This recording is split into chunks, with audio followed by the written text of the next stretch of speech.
you gave up on your dream for 9 months. I did not. As long as you are determined and that thought is constantly in your mind, things will happen for you in that.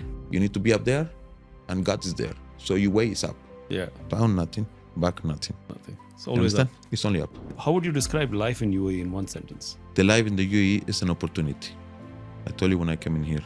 Good You get answer. up in the morning, you get out, and you find it. You find it. You stay home, you break. Not gonna happen. You break. Yeah. It doesn't matter what you do, who you are, what you got. Yeah. You can, as you see, people like us, they immigrate with no money and get low jobs and stuff like that. Living, I also have seen millionaires living it because they just cannot make it. Even the money they have, they doesn't matter because they don't find the opportunity. Do you see Dubai and UAE specifically becoming a motorsports hub in the future? Dubai is a motorsports hub. It is already. It is already.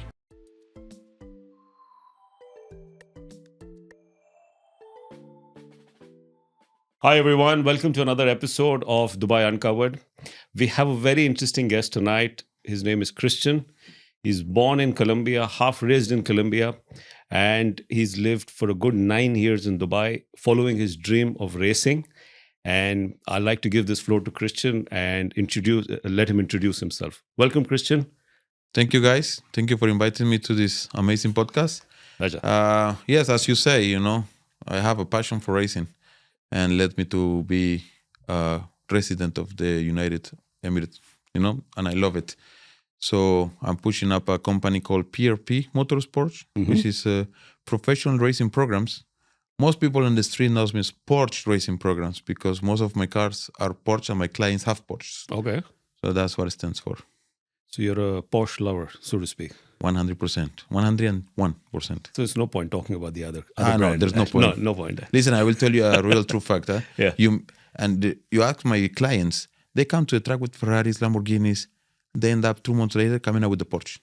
So I have 10 active clients right now. They are very wealthy. Their companies move really good money in here. Yeah. They come with this Ferrari thinking, oh, yes, I can do it, Chris. I said, okay, I showed them the way. Once they come with me on the Porsche, bro, I got a Porsche now. Wow. Yes, now I have a grid of maybe 11 Porsche Oh, for nice. the last 6 months. So for the last 6 months, 11 clients come to me, 11 clients buy a Porsche. By Porsche, huh? Yeah, that's how strong it is. Okay, one quick little anecdote I want from you. What differentiates Porsche from, say, a Ferrari? Ferrari became for the luxury fighting as a Lamborghini, They want to sell this car to standard people. Porsche doesn't want that. Porsche wants to sell the car to people to use it, not to store it. So they do the development on a Porsche based on a race car, based on the racetrack. Okay. So this is the closest luxury race machine that you have. Everything that you see in a race car is actually put on a Porsche. Ferrari doesn't really do that. They have nice engines, Yeah. but they put more comfort than motorsports. Then motorsport, yeah. Porsche is keeping up this legacy. Okay. So this is why it becomes so good to be on the racetrack with the Porsche. Oh, amazing. Yep. Amazing. So let's get back to a bit of your history, What brought you to Dubai from Colombia? What was the thought process at that time? I touched ground very hard. Okay. Yeah. So I guess I used to live in America. Mm-hmm. I used to race the Spec Miata Cup in America. I did enjoy the police department, so I was able to make good money and spend it on racing. I did it. It was working perfectly fine until things happened. This is another long story. Mm-hmm. And I was forced to immigrate back to Colombia as being my native country. Okay. When I went to Colombia, as you see me, I'm a very positive person. So I says, why not? Colombian, how hard can it be? Mm-hmm. So I went to Colombia, then it's very tough. Colombia is a third world country, and it makes it very difficult for you to make money in there. This is why we immigrate out, Yeah. like some of South American countries. Absolutely. So I end up in there. I landed and I says, I can do it. For sure I can do it. I spent all my money. I lasted 3 years. Then I went from a house to an apartment, from an apartment to a, let's say, bed space, if we compare it to here. Oh. And from a bed space to a bottom house basement bed space. From a car to a high cylinder motorcycle, from a high cylinder motorcycle to a middle motorcycle to taxi. Then I see myself going back. This psychologically messed up my behavior. Absolutely. But I became like nobody. Then the inevitable happened. I only have one golden life. It was the love of the girlfriend I have at the time. And then she decided to leave me because I was broke. Oh my. And then I said, you know what? I tried to take my life. I took No some, way. Seriously? I took some sleeping pills. Yeah? Yeah. I slept for 3 days, non-stop. When I wake up, I felt like I had 3 heads. And then I guess that's what made me thought about it. I says, wait a second. Why you will do it? Did you fulfill your dreams? Did you fulfill what you want? Then I said to myself, no, I have not. It's like an internal conversation. I said, no, I have not. What is your best dream? And you know what? Before I die, I need to be in a Formula One race, even as a spectator. So I said, think, Christian, what is the next Formula One race? They tell me Australia. So I just went, sold my motorcycle, say TV, sell the computer. I went to the nearest travel agency. I says, I want to go to Australia. I says, if I die or anything is to happen, I need to fulfill this last dream, Okay. I'm being a very, let's say, successful guy. I have done everything I wanted to, So I says, this is the only thing. I couldn't travel to Australia for obvious reasons because America, they share the same immigration contest, blah, blah, blah. So they make a mistake. I told them, guys, you should ask me if I had any immigration problems with any other country and they did refuse my visa, what you guys going to do? They says, oh, Mr. Christian, we are so sorry. I says, I don't need you sorry, guys. And no money, literally. Listen, would you like to go to Dubai? And I says, well, who's asking this? It never crossed my mind. So Dubai actually happened by chance? It happened by chance. Wow. They told me, you want to go to Dubai? I told them, listen, I want the first country where Colombians don't need a visa because we have this. Yeah. You want to go to Dubai? I say, wait a second. Abu Dhabi racing, Formula One. This is it. That's God talking to me. Yeah. Yes, send me there. They says, yeah, but listen, the flight will leave next week. I don't care. If you leave tomorrow, I go tomorrow. I went to the house. I pack everything. I travel in 3 days. I landed in here with 700 dirhams in my pocket. Mm-hmm. No job, no hotel reservation. And then I said to myself, how hard can it be? I will get a hostel. There is no hostels here. Yeah. There's only hotels. Yeah. I landed when we had the Gulf food. I tried to get a hotel. I couldn't get it. They all booked. Gulf food time. The Gulf food time. Yeah. So the taxi took 2 hours driving me around. Boss, the Bengali guys, they say, boss, what we do? I don't know what we do, bro. It's midnight. I don't have nobody. There is no hostel. What would I do? Then, I says, bro, this taxi has Wi-Fi. I can see this. Yeah, boss, you want to share? Yes. I go into Facebook. Then I look for hostels. Nobody. Then I remember I put myself into a UAE loving community, join the group. Then I asked them, guys, you guys don't know where a hostel is? Then this Filipina lady answered, no, we have bed space if you want. I said, then how much is it? So she's replying all this. I says, okay, I want it. Then she says, but where are you? I says, I'm in Dubai. She says, I'm in Abu Dhabi. Then again, Formula One. No problem. I told the Uber driver, take me there. Okay. 420 dirhams. I will never forget this. This was the shortest and the longest trip, and it was painful because I'm going to a place I don't know. The taxi is driving and all I see is desert, passing, lights, and then the meter keeps going. Yeah. And I'm not thinking seven It's a digits. fast meter, huh? Yes. Oh, it was so fast. And the tension I have where I'm going, I don't even know. And I don't have any money. She says 300. And this keeps going and going and going and going. At that time, I'm thinking 300 dirhams for the month should be fine, but the meter keep going. When the meter reached 400, means I was down because I have 734. She wanted 300. Means my calculations say I will have 34 dirhams. And I didn't know the prices in here. I didn't know anything. Yeah. I was coming from a fly. I'm hungry. I'm thirsty. I says, what I will do? No shampoo, no toothpaste. All these things come in your mind, Yeah. So then I says to myself, what will I do? And I still don't reach. And the meter keeps on going. The meter keeps on going. The meter keeps on going. I reach the place. The Filipina comes out. It was 3 a.m. And then she says, I says, listen, I have a problem. I will not get money until tomorrow. Of course, it was a lie. I didn't have no money. I didn't know when I was going to get money again. Oh, no problem, Mr. Christian. Because she saw me different, I guess. Over here we have that. So she says, he said, no problem. I said, no problem. Yeah, we will fix it this week. So, okay. So she didn't let she let you stay without money. She gave me a bed space without money. Nice. Yes, and Abu Dhabi. So I says, okay, so now my calculations stand up again. Now I'm in the phone looking, Yas Marina circuit. Money. Yas Marina circuit, not even. I says, Yas Marina circuit. I says, even if I had to go clean walls at the Yas Marina circuit, I need to be there tomorrow. So I'm asking, where is it? How much the taxi cost me? Now I'm traumatized by the 400. I says, I don't care. I took a taxi. It cost me 50 dirhams. I end up on the Yas Marina circuit. And then I says, this is my dream. I spent maybe 8 hours in a closed circuit going around and thinking, how do I find an office? Where is the office here?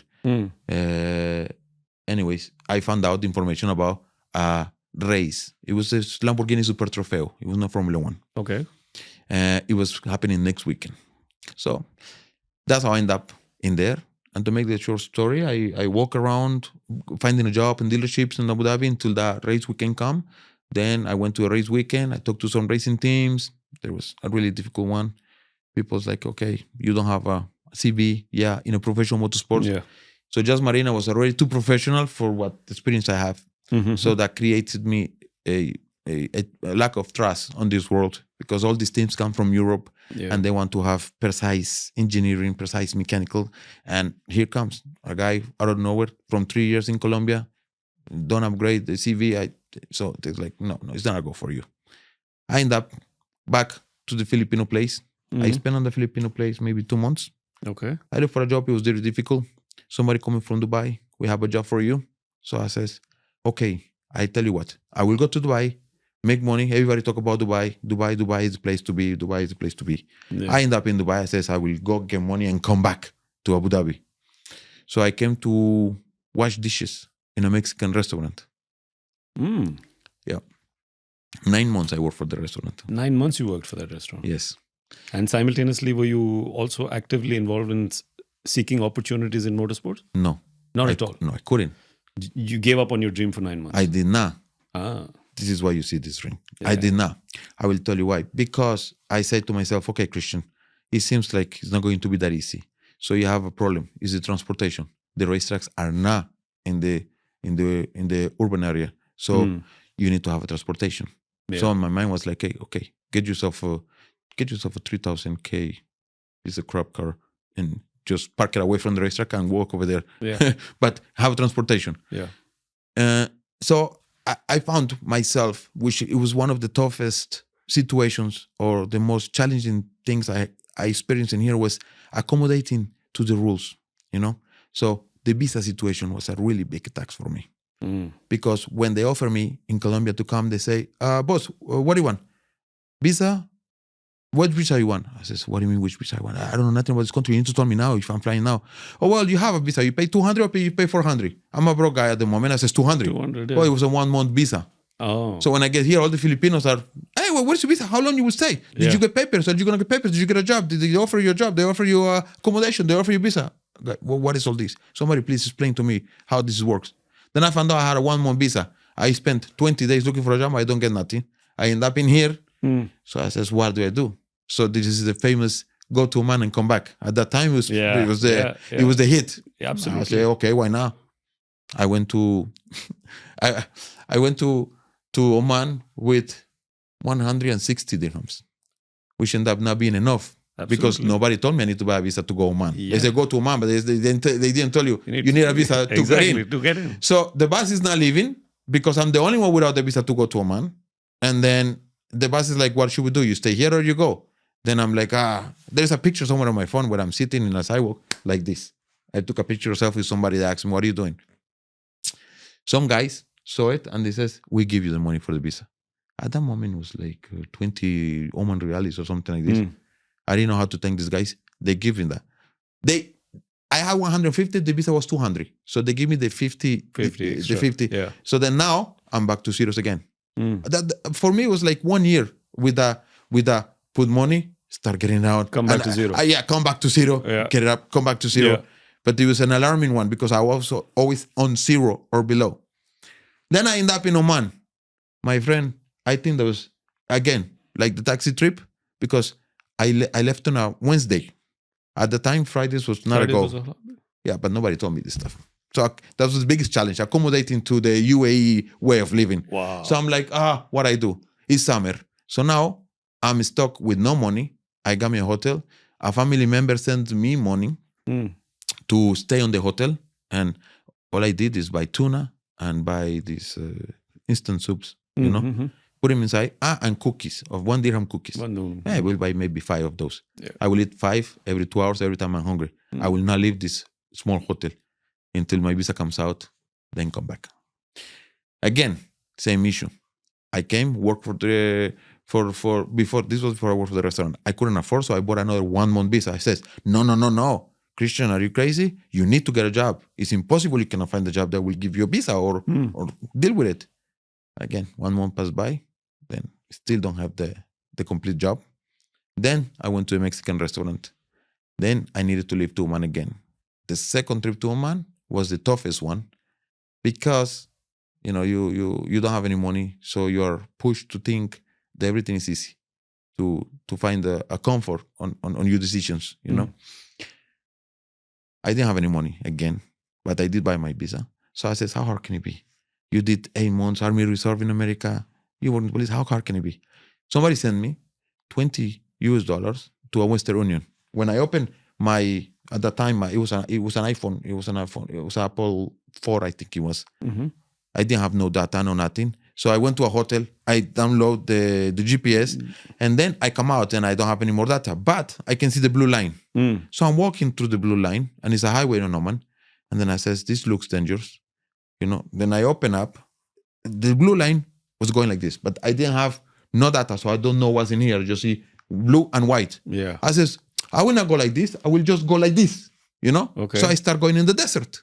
Oh. But it was 5 p.m. So the sun start going down. So every time I go up, it's like, oh, a rock here. So I didn't go straight. I ended up going into the desert. Yeah. It was 6 p.m. I didn't know where I was. At the time, I carried my book bag with my computer, with my everything. I left it on the bottom of a tree. And I slept on a rock. I needed to wait till the sun comes up. I says, okay, Christian, you're stuck now. Wait for the sun to come up. Wherever the sun is, that's where you go. Okay. When it comes up. Okay. So I'm sitting there in a rock thinking, fuck, you end up in this shit. Yeah. I'm telling you. I says, hey, so you get stressed. You get a tear coming out. I was like, okay. Then hungry. I says, okay, I have a tuna. Okay, every time I would put, I have it. I have it under control. I have it under control. Then I open a tuna. But the tuna smell all the other animals. No, I'm freaking out because I cannot see anything.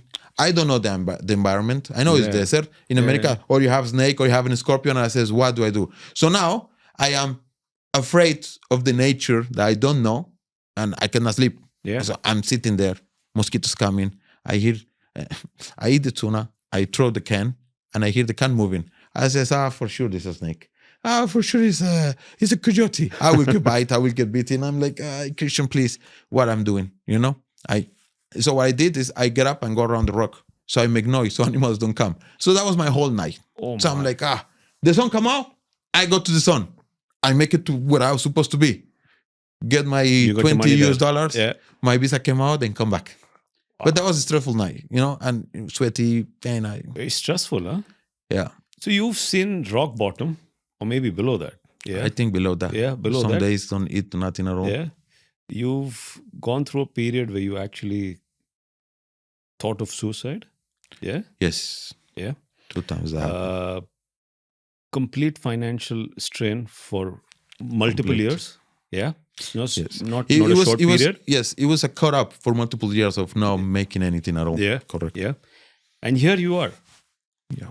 A living example of how mental strength can get you towards your goals. Correct. Yeah.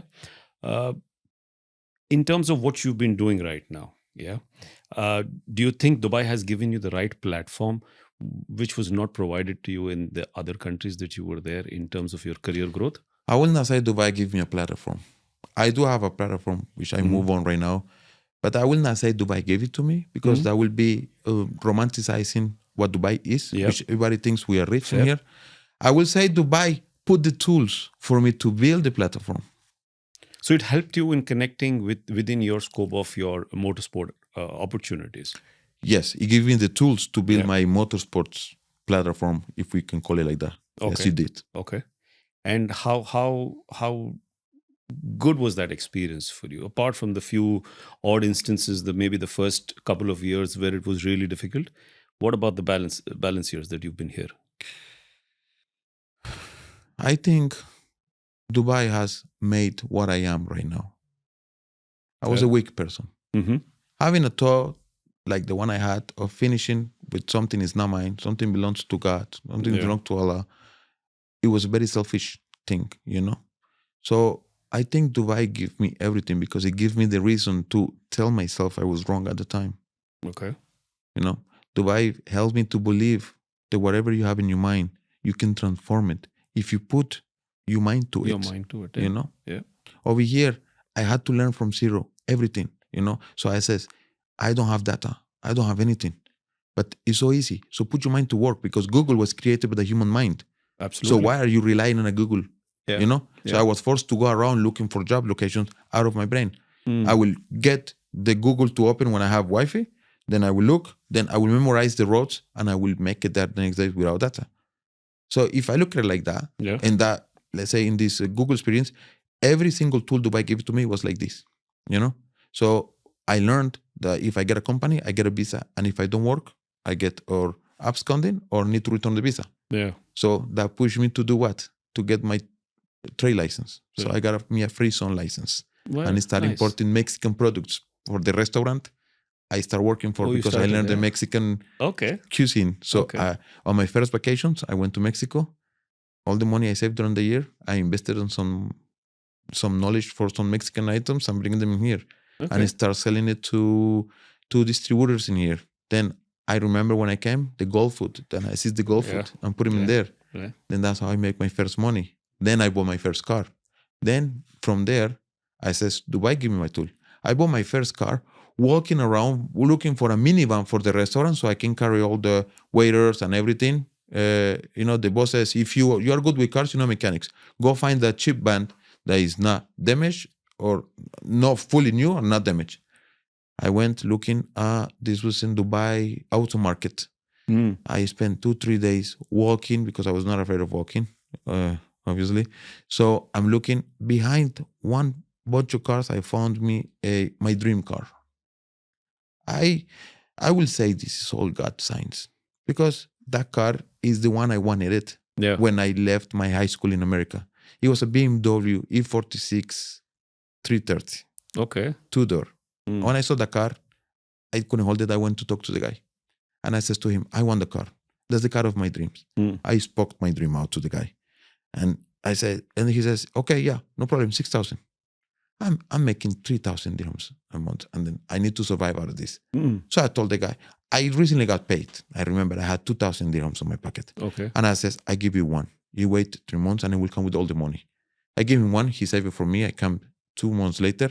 I says, bro, I still don't have the money. I gave him another 2. This is 3. Can you wait for me another 2 months? And I spent like this until I got it. So how much time did he wait for you? 5 months. 6 months. 6 months he waited for you. Wow. I will never forget this. Wow. Then once I took my car, I felt like I was in heaven. I says, you know, I'm coming back to business. The first thing I did after I registered the car, to buy Autodrome. Mm. That's where the journey began. That's where the journey began. Nice. So now it's different. Now I know we are talking about by 10, 11 months already in the country. Mm. So I says, listen, I know some things. I went, look. So they said to me, listen, it's summer. We don't run on summer. Mm. You need to wait for the next season. It starts in August. Okay, no problem. I went back to work with whatever I was doing and I came back in August. Okay. And then it still was difficult for me to get in until somebody tells me, okay, let's do this. No problem. I will give you a job. Then coronavirus came. Then I couldn't get it in. So then I started working with a shop, but it was not racing completely. But the shop was inside the autodrome. I said, no problem. I'm here. As long as you're involved. As long as I'm in here. So for sure I need to see some racing at some point because every day I'm here. And that's what happened. I met some people. I started coaching and mechanic for karting for kids. Okay. And then before that, then it was Corona time, that Formula One season, I went to Abu Dhabi with the Mexican food truck. I built myself in an abandoned lot out of a trailer, a Mexican food truck. And I was selling tacos. And then that was the first time I make it to the Formula One. Oh. So I met the person going to the Yas Marina circuit. I met the person that was in charge of that. So I told him, listen, I have a food truck. I want to put it. It's Mexican food. He allowed me. I will never forget this guy. His name is Adam. He worked for Yas Marina circuit for many years. And then he says, I was selling them the Mexican items we brought. So I told him, listen, I have a food truck. Can I be in the Formula One? Mm-hmm. He says, yeah, no problem. You pay the rent. I pay the rent. I built me the food truck in two weeks. I bought the materials.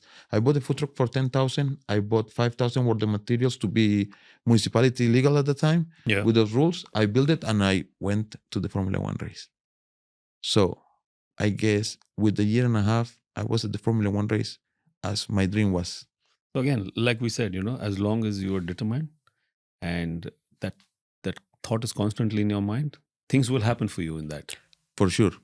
Amazing. When I was in the Formula One race, Yeah. so I was at the Formula One race. We can say I delivered the dream to me. So, but it was a but. I could only see partial things of the race. When I was there, I says, no, I want the whole thing. I will not be comfortable with just having the 5%. Yeah. I want the 100%. So, yeah, and again, Dubai put something on me, or the UAE put something on me, which I forget about being down. All I'm looking is up. And Dubai is like this. Yeah, absolutely. Dubai way of living is what the city is. All high scrapers.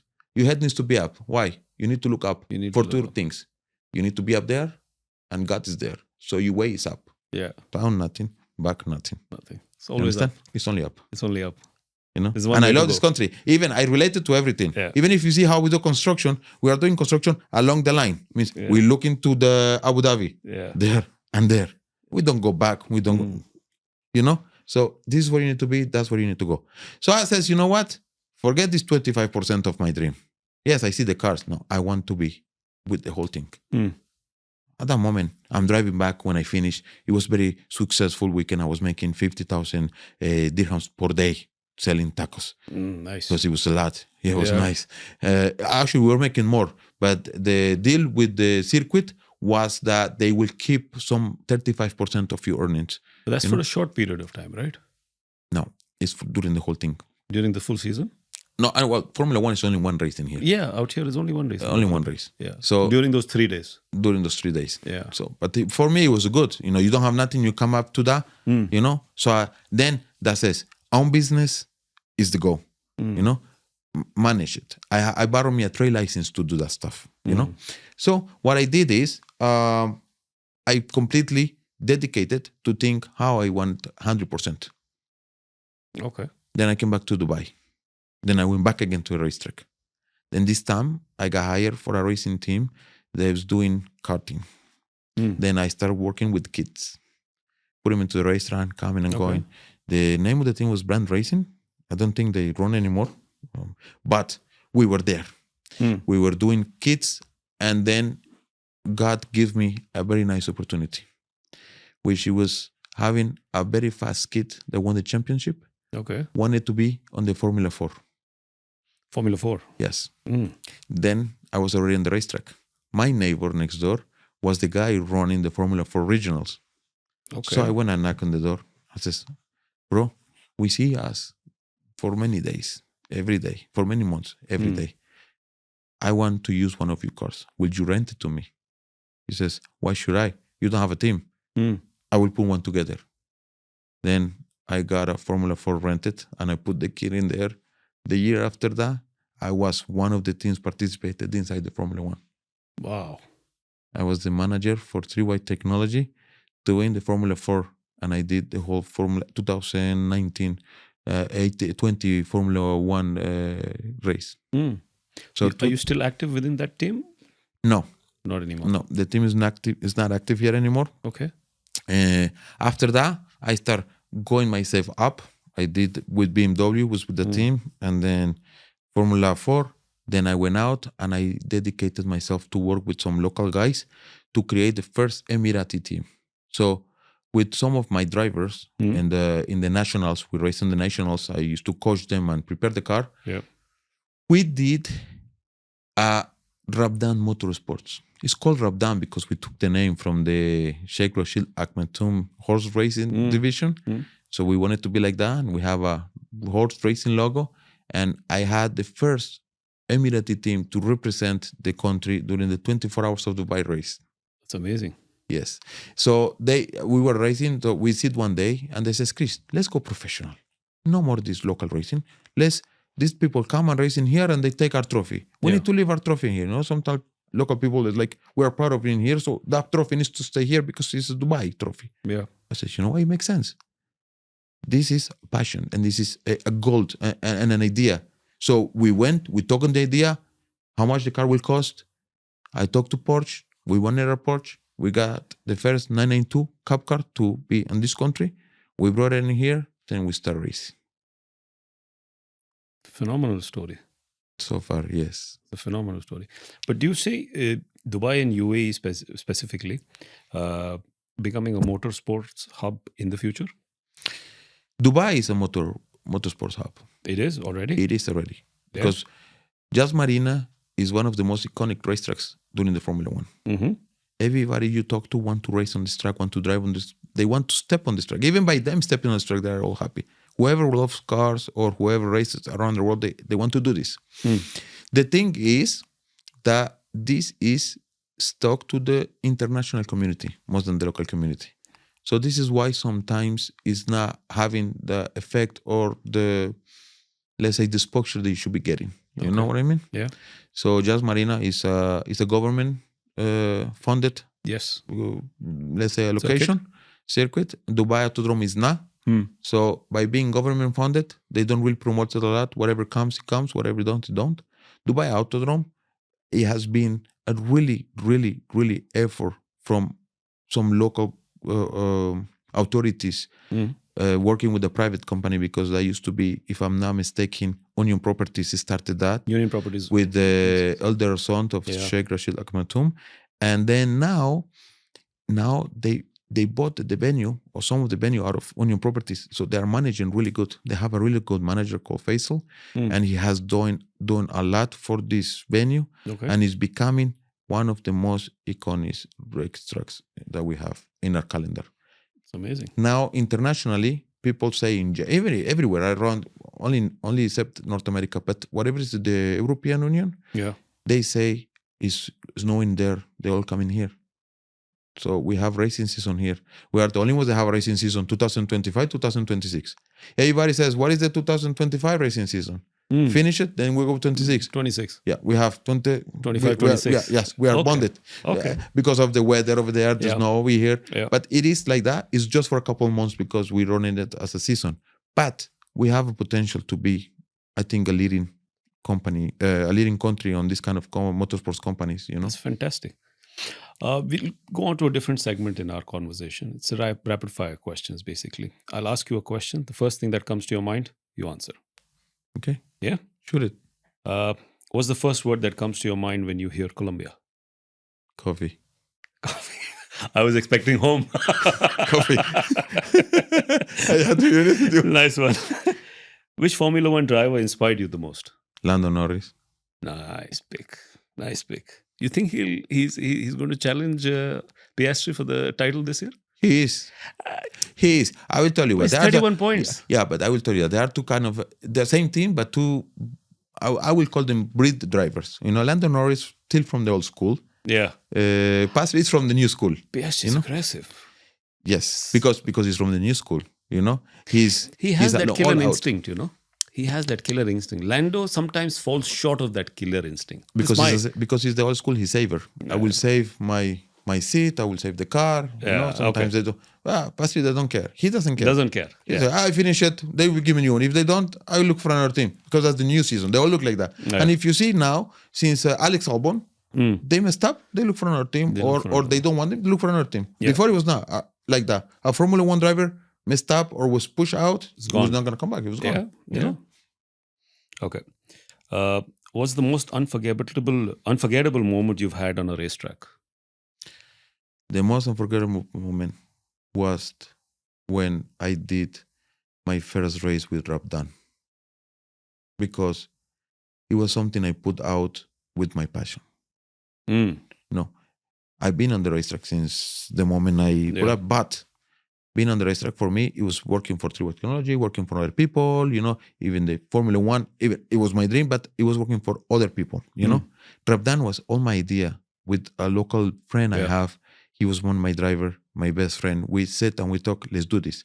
He talked to his local friends, convinced them to come on the team. I will coach them. Let's go in the track. We did some basics, and then we created a team. The first race, we finished a P3. So, I'm sitting like in, I don't know if you've been to a racetrack. I have. We have a pit lane. Yeah. And then we have the racetrack. Yes. Then we have the garages. Yep. So I was sitting on the pit lane, maybe 9 p.m., Then I'm looking at, it was not here, it was 24 Hours of Barcelona. With the Rabdan team, we decided to take the fight outside the country because we got the P3 in here. So we says we can do it. Yeah. It was the 911 Porsche. Okay. Then we were doing really good. We were receiving calls because we were doing P5, P2 in Barcelona. First time we are there. We worked so hard, the whole team. I put it together. It was Rabdan doing the dream, which I talked to him, to my friend, Yeah. And we were so passionate about it. Both of us are so passionate about it. We are no longer friends anymore because our passions is for the same and it's so strong, that we keep bumping so hard to each other. So we just decide, listen, for the sake of the friendship or not to have any enmities, let's just leave it like that. You go your way, I go my way, because we wanted it so bad. We wanted it to win so bad, both of us, Yeah. We are a team, but, we wanted it to win so bad.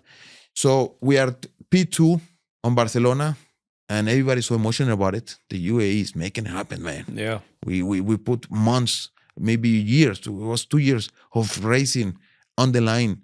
We find money scrambling in the ground, and then our brake rotor exploded on the first turn. Oh. We hit the wall at 150 miles per hour. Wow. The car had, I don't know if you will relate it, but we have an impact around 69 G-forces. So, 69 Gs. Yes. Oh. You can see the video. I will show you in a minute. When the brakes, he's coming full straight line. The car is coming full speed, and inside the video, when he braked, the brake rotor went so hot, so red, exploded it. The metal couldn't take it. So the car, you see the car going, hit the wall, tumbling straight to there. Total, we lost the whole chassis of the car. Being P2, first time. What about the driver? He's okay. He was okay? Yeah, my best friend was okay. Oh. I told him, listen, every day you get more crazy. I think that heat messed up your head, my friend. But he was a cool guy. That's going to mess you up. I will show you the videos. You will have them. You can see because we are televised internationally. We are internationally on TV. And all you see is our car coming on the, I don't know, we are P2. So the cameras are on the P2. Oh, the Emirati people are doing it. Saif Salamari is doing it. He's going for this. He's making it happen. Then, well, that's. So it was very difficult for me to deal with that after I was in a very successful part of my dream, That's one of the one of the unforgettable moments. So I'm sitting on the other side of the pit lane. I will never forget it. And all I have to do is my tears are messing. My emotions are messing, making my tears painful at the moment, And then all I see is my friend come is like, bro, I'm okay. Nothing happens. I says, yeah, but bro, we were so close. Yeah. We were in P2. First time. We were about to make history. It was frustrating for me. All my dream was there. My goal was there. Everything I've been fighting for 3 years, I was there on the line. And then I was making it, and then it killed me. Okay. Speed or strategy? Strategy with speed 100 times. Okay. The brain, if you tell me this, I will tell you, the brain beats the muscle. Definitely. Speed is the muscle, strategy is the brain. 100%. Every time we work. How would you describe life in UAE in one sentence?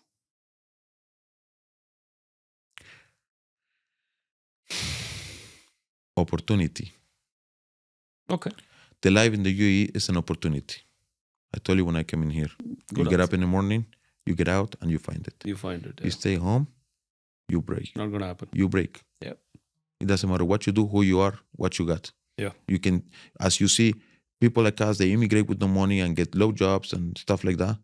Living, I also have seen millionaires living it because they just cannot make it. Even the money they have, they doesn't matter because they don't find the opportunity. You got to go out and work hard. Simple as that. As simple as that. And not even work hard. We have so many opportunities in here on all of our life, on all of the aspects of our life. For example, we have private life, business life, and our private life have friendship, have things like that. So Yeah. in our working life, we have business meetings, so you can have friends and go to the beach and you will enjoy it. This is an opportunity of life. You can have a business meeting and you can have a business meeting on the Burj Khalifa, which is an iconic building. Yeah. And many people want to be there. We can be there to make business if you live in here, finding the opportunity. So this gives you a luxury, relaxed kind of opportunity seeking. If you seek right, if you get up in the morning and you go look for it, you will find it by living in a very relaxed way, no stress. If you do it right and you really want it and you put your brain to work on it, it will be not even hard working. Opportunities there. Do it right. Yeah. Do it. I told the people that come to me, right now, I have some people with me that come from Colombia and stuff like that. I told them, listen, do it legit, do it right. Think. Don't go hesitate about money. Oh, I need money. I take this. No. Calm down. Yeah. Opportunity will come. Think. Do the strategy. Don't go on the speedway. If they tell you there you get 5,000 and you want to go now, no, go with the 500 on the other way, but do it with strategy. Yeah. Monaco Grand Prix or Abu Dhabi Grand Prix? No, that's a hard one, my friend. Is it? Oh, yeah, it's a hard one. But I can tell you something. They're both the same. In what sense? Monaco is a luxury country. All the expensive. The expensive race is that one. See, that race is all about glamour and luxury. And luxury. That's it. That's it. Yeah. The racetrack's boring. Yeah. It's on the streets of a city. Exactly. So, but one thing is iconic about Monaco is that one is the only racetrack, or used to be the only racetrack that you can watch the race from a jet. What's the second racetrack that you can see the race from a jet? Abu Dhabi. And guess what? We built the channel. It was not there. Oh, is it? Yeah. Our government built the channel so we can do that. Okay. So we are copying the Monaco. That's why I say it's the same, because they see it. They see it's iconic. Yeah. The UAE wants to make everything iconic as well. Definitely. So they said, let's do the same thing that Monaco. That's what makes Monaco iconic. Let's do it. Okay. And they are building that kind of same concept of Monaco. Of course, because Monaco was there first and it has a history. Yeah. I will say Monaco, but we are not too far behind it. So Hopefully. I will tell you, those are the two tracks I will be on. Okay. What's the song that gets you ready before a race? Warm up. Okay. Warm up. We have, especially with Porsche. Okay. We have a warm up procedure. Okay, and is using the car revs to heat up the exhaust, so the exhaust heat up the engine. Okay. So it's about tapping the exhaust to a point that he has a little bit of excess of fuel inside the engine, and he will do what they call in here a pop-up. Ram papa, ram papa. This papa is a fire, or it's flame. You don't see it now, but it's there. But the sound is very, very, very, really good. That gets me, man. Every time. All the cars start doing the same. You hear one, they all start. So they all start. Round papa, round papa, round papa. So this look, we are on. That gets you going. Yes, let's go. You just want to floor at the gas. Huh? That's nice. Coffee or adrenaline? What fuels you more? Adrenaline. Yeah. Actually, I will tell you what. You ask me about Colombia, I answer coffee. My family has a coffee thing. But me, I don't drink coffee. You don't drink coffee? I don't drink coffee. Okay. But if you put me in a 24-hour race, the adrenaline is on, I can stay up for 3 days. Exactly. You don't need coffee, though. I don't need coffee, bro. Yeah. I'm 100% motorsports. Yeah. Thank you, Christian. Thank you for joining us for the podcast. It was lovely talking to you. And please like and subscribe, and I'll see you next time. No problem, guys. Thank you for inviting me to this amazing podcast and amazing people. And you're really good, bro. Thank you. Appreciate it.